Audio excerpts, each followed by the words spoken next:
Should close my window. There are people like watching. Hey guys, it's Anna and welcome back to my channel.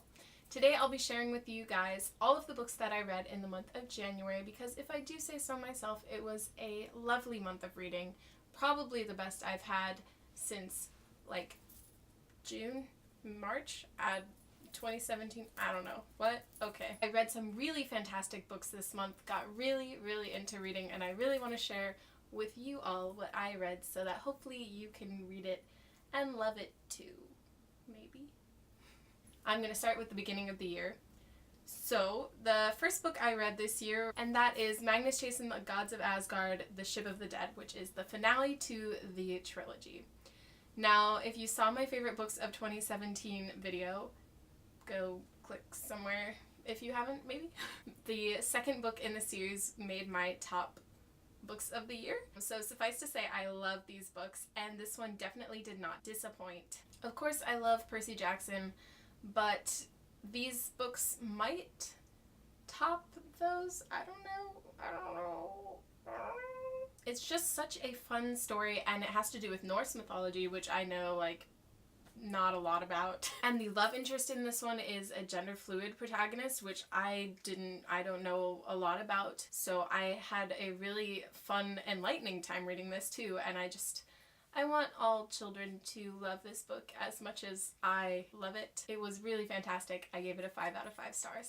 Next, I picked up a library book that I checked out from the library, and that was The Leveler by Julia Durango. It has to do with virtual reality, kind of in the vein of Ready Player One, but spoiler alert for later in the video. I also read Ready Player One this month, and it was much better than this. This girl's a bounty hunter, and she goes and pulls people's children out of video games and earns money in doing so, but the game's creator's son gets trapped in a video game, and she has to go rescue him. It was a pretty cool concept, but it wasn't executed to what I feel like the best it could be. It was a pretty short book, like 200 something pages, but the character relationship didn't really have a lot of room to grow, and I wasn't really on board with the like romantic interest between these characters.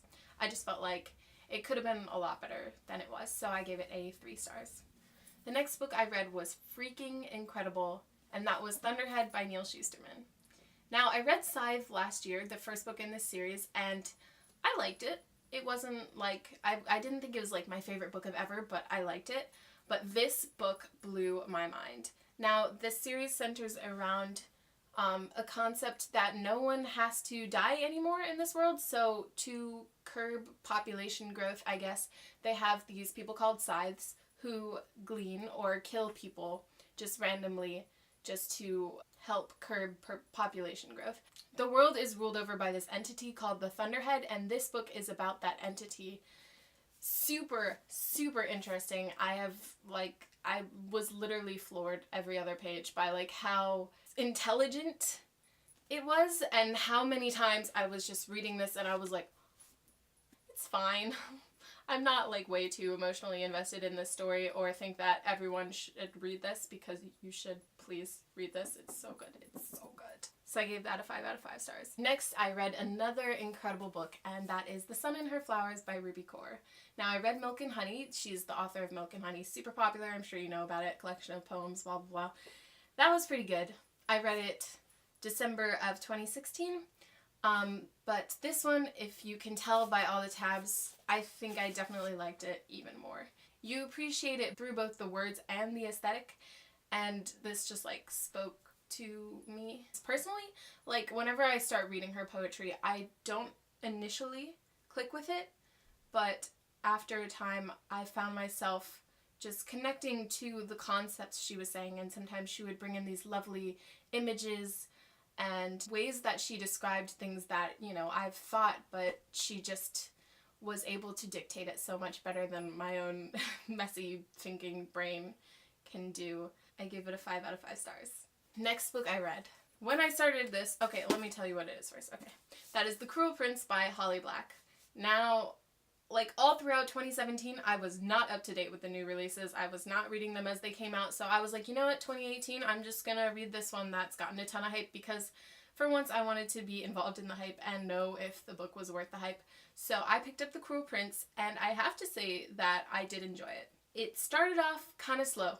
I honestly really didn't like the first 70 pages. It was kind of just exposition. It's about this girl. She's the sister of a fairy, and the fairy's father comes, kills her family, and takes her fairy sister and her twin, who are not fairies, they're humans, to live in the fairy world with them, and it fast forwards like to their teenage years. There's a good deal of gray area to her character, which I found super interesting, and I ended up really enjoying this in the end, so I gave it a 4 out of 5 stars. Next, I read Every Heart a Doorway by Seanan McGuire.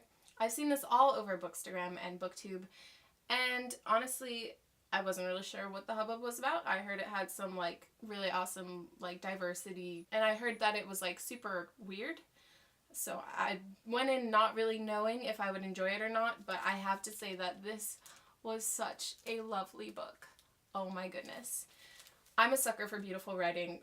If a book is beautifully written, then 9 times out of 10 I'll enjoy it regardless of what goes on in it. But I have to say that this book had super interesting characters and events as well as beautiful writing, and I found myself able to connect with the characters and really falling in love with the concept as well as with the writing.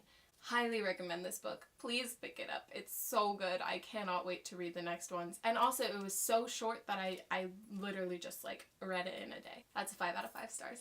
Lastly this month, I kind of spoiled it already, but I read Ready Player One by Ernest Cline. Been super intrigued by the movie trailer. It looks really good, so I was like, okay, I'll finally read this. Everyone raves about it. Everyone loves it. Everyone's favorite book is Ready Player One. And I read it in 3 days, which is crazy because this is an adult book and the words are really small. It's centered in this world where there is a virtual reality system called the Oasis, and the creator of this system has died 5 years ago, but he left a clue to where this Easter egg can be found, and if you find the Easter egg, you get to inherit the entirety of the Oasis.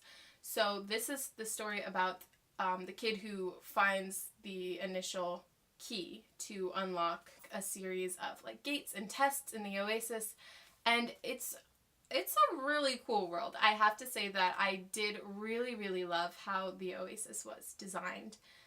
There were just other problems with this too. One of them was that super info dumpy, it didn't ever stop. There was just info upon info upon info, and like long periods where the character didn't do much. I also found the relationship with the like female love interest in this book to be pretty problematic, and the main character, I really didn't enjoy being in his head. He was like a little sexist, a little transphobic. It was like not the most enjoyable of times. But overall, I would say that this is an enjoyable book, and I think it will be a pretty good film, hopefully, if they don't like mess it up. But isn't it like Steven Spielberg, so it'll probably be fine, right? I gave this a 3.5 out of 5 stars. I literally don't know where like all the books went. Like I'm in the process of cleaning my room right now, and I was like, oh, let's film a video, that'll be fun. My room's already dirty. Yeah, so we're just gonna hold up the ones that I can find. Thanks so much for watching this video. I really hope that you enjoyed hearing my thoughts on all these books, and until next time,